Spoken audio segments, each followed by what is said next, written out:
Happy Sunday, everybody. Welcome to another episode of China Update, where I provide you with the most up-to-date political, economic, and geostrategic analysis on the world's number 2 economy. My name is Tony. This is a special Sunday episode of China Update. We normally take a day off on Sunday, but there has been so much to cover this week, we couldn't cover it in the first 6 episodes, so I hope you enjoy this extra special episode.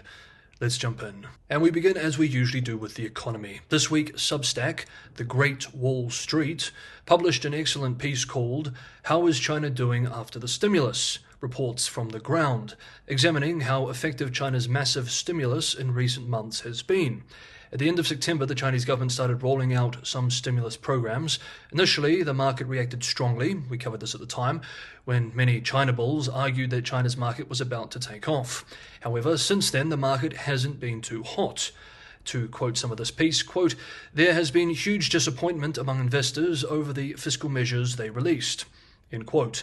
The piece argues that China's government's fiscal measures faced heavy criticism from foreign investors, who were largely disappointed as they had anticipated more robust stimulus actions. Quote, "I've spoken with Chinese investors who, while also expressing disappointment with the stimulus measures, pointed out that foreign investors often have the wrong mindset and expectations, frequently misunderstanding the Chinese government's inner workings." End quote. For example, foreign investors have at times anticipated economical stimulus figures to be announced at meetings, even when it is very clear locally that the government body involved lacked the authority to release such stimulus. Quote, "My take is that, on the one hand, I completely understand that it's naive to expect the Chinese government to behave as the American government did in comparable situations. However, on the other hand, to truly restore confidence in the Chinese consumer after COVID-19, some form of shock therapy might be necessary." End quote. The piece explores how Chinese companies themselves are reacting to the stimulus measures. To quote the summary of this piece, quote, "I think it's fair to say that companies generally acknowledge and appreciate the urgency demonstrated in the recent government stimulus measures, which marks a clear improvement compared to the inaction of the past. However, they collectively agree that these efforts are insufficient on their own. Despite early signs of improvement, the broader sentiment in the Chinese economy remains cautious. Consumers as well as businesses appear to be in a wait-and-see mindset, anticipating further policy actions. Financial advisors have noted this hesitancy, with many continuing to recommend that Chinese investors allocate funds to foreign equities, citing ongoing pessimism about the domestic outlook. It is clear that a meaningful recovery will require time and sustained effort." End quote. Meanwhile, in a note to clients published on Friday of this week, US bank Goldman Sachs wrote that China's economy is projected to grow at a slower pace in 2025, quote, "as the government's stimulus efforts partially offset the impact of potential tariffs from the US." End quote. Real GDP growth is predicted to decelerate to 4.5% next year from 4.9% in 2024, based on the assumption of strong stimulus. Chief China economist at Goldman Sachs, Hui Shan, argued in the note, quote, "The choice in front of the Chinese policymakers is simple, either to provide a large dose of policy offset or to accept a notably lower headline real GDP growth. We expect them to choose the former." End quote. If so, expect deficits to deepen even further and debt to continue its years-long surge. Goldman Sachs also warns that China's ongoing property downturn is likely to continue to be a significant drag. And this is an incredible visual here. This is what years of the property crisis has meant for the industry. New home starts and government revenue from land sales plunged by 60 to 70% from their peak in 2020-2021. New home sales and completions almost halved in the latest data. Incredibly, the value of new homes is down over 50%. This is tens of trillions of dollars of value destroyed. At least $30 trillion of household wealth, if we include all damage done to asset prices, has been wiped out. Given the many structural challenges, Goldman Sachs economists see, quote, "no quick fix for the nationwide property sector and expect the downturn to be a multi-year drag on growth for the Chinese economy," end quote. Goldman Sachs research projects that the property sector will likely weigh on China's GDP growth by 2 percentage points in 2025. The team expects the growth drag to linger until at least 2030. Now, while we're here, for those who comment or send me emails and say things like, you always talk about China's crash or China's property collapse or wealth crash, people have been talking about this for years and it hasn't happened, where is this crash in China? Well, you're looking at it. It has already happened, and tens of trillions of dollars of wealth has gone with it. Next up, China Update normally discusses developments in politics and economics. But since it's the weekend and a special Sunday episode, I thought I would wade into a notable cultural update from this week. Famed mainland-born Taiwanese romance novelist Chiung Yao, better known by her nom de plume or pen name Chiung Yao, has died in a suspected suicide this week.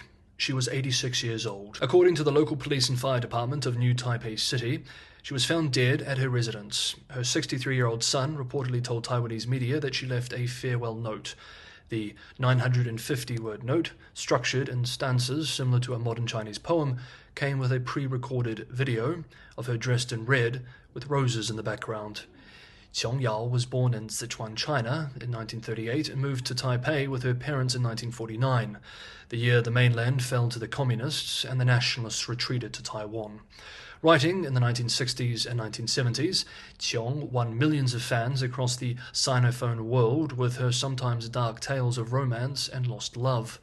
Although critically dismissed, her work and her focus on taboo or forbidden relationships resonated with the growing female audience in Taiwan and elsewhere. By 1990, some 73 editions of Chiung's novels had been published on the Chinese mainland, with an estimated circulation of 7 million copies. Shanghai-based outlet Sixth Tone writes that, unusually for the time, Chiung also wrote for or produced many of the film and television adaptations of her novels, the success of which helped cement her popularity among a new generation of fans in the 1980s and 1990s. She was the screenwriter of the hit Chinese drama My Fair Princess, 1998 through 2003, which remains a staple of Chinese television via reruns to this day.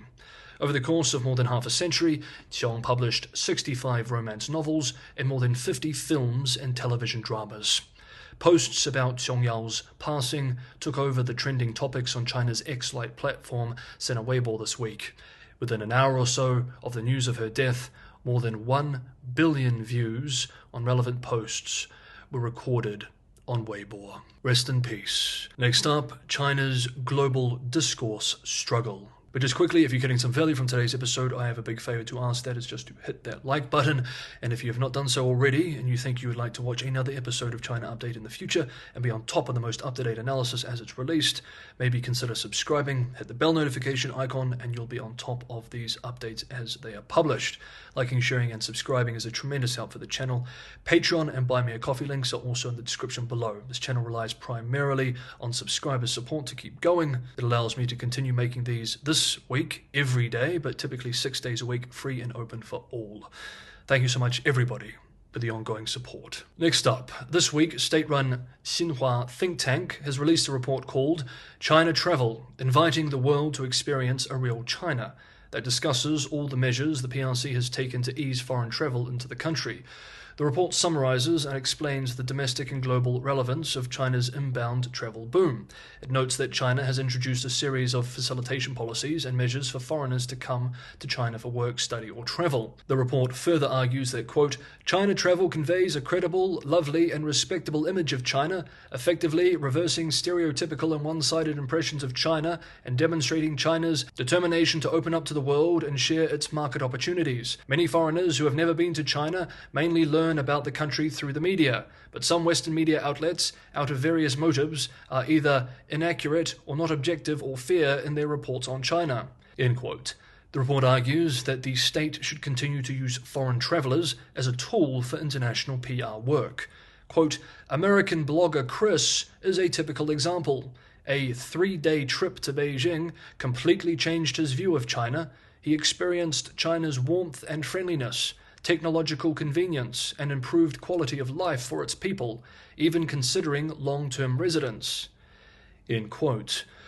New Zealand YouTuber Tony, who spent not 3 days but 5 years in Beijing and almost 10 years in China so far, was not mentioned in the report. Meanwhile, on this topic of telling the China story well, 讲好中国的故事, as it is articulated in official parlance. Recently, Professor Wang Wen, Executive Dean of the Chiung Yao Institute for Financial Studies at Renmin University of China, and an outspoken nationalist, called on the government to dismantle China's Great Firewall, not as a liberal political reform, but so that China's massive population can engage in the global ideological and narrative struggle on the internet. The advocacy centers on strategically enhancing China's global discourse power while firmly preserving party-state control.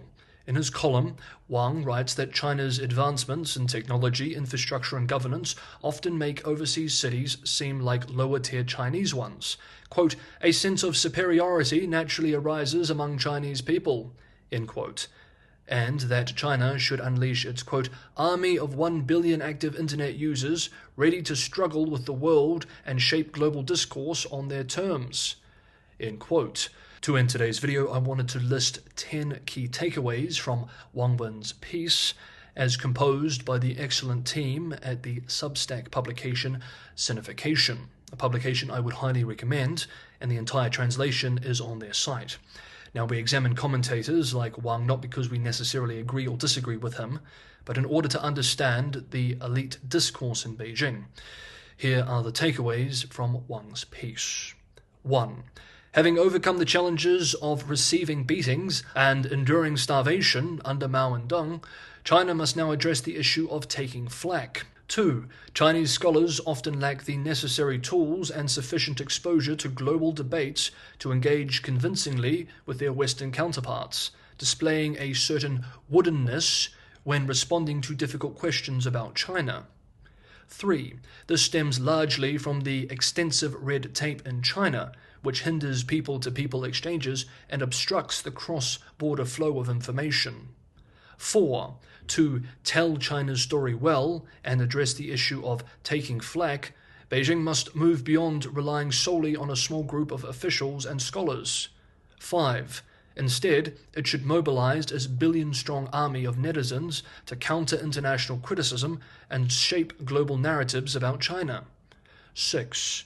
It should also enable more engagement between foreigners and Chinese citizens. Visa exemptions should therefore continue to be expanded, including for the United States. 7. Chinese citizens today possess a, quote, basic immunity against the infiltration of Western ideologies, end quote, and are better equipped to confront malicious slanders against China. As a side note, this basic immunity against the infiltration of Western ideologies, by this, Wang Zhe is talking about things like rule of law, Western democratic values, etc. 8.